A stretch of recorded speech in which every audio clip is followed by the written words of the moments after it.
Hi, my name is Ranger Paul, and I'm the Chief of Interpretation here at John Day Fossil Beds National Monument in Eastern Oregon.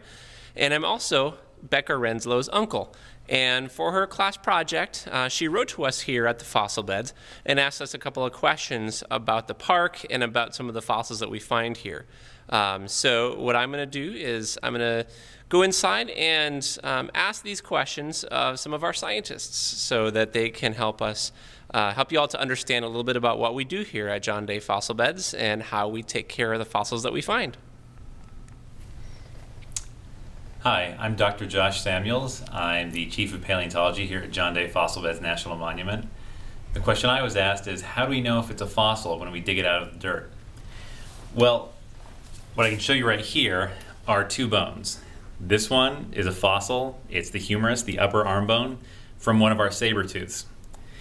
And this is a modern bone from a mountain lion. It's the same bone, the upper arm bone.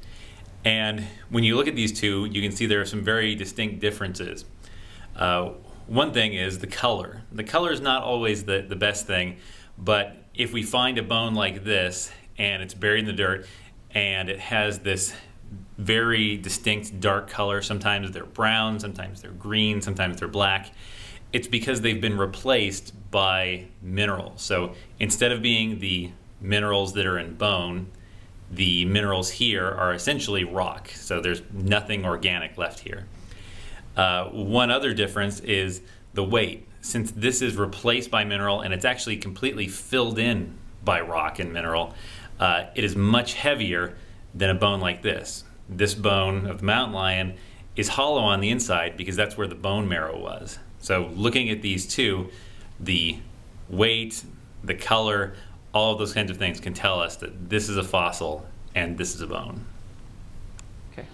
Hi, my name is Jennifer Cavan and I am a fossil preparator.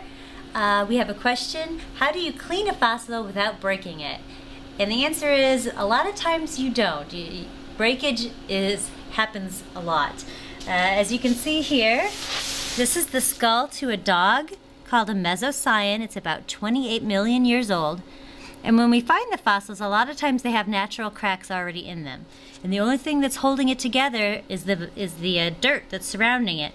So when I take that off, sometimes those cracks come apart. But we have a special glue that we use that won't hurt the fossils. And so we can just glue these pieces right back on.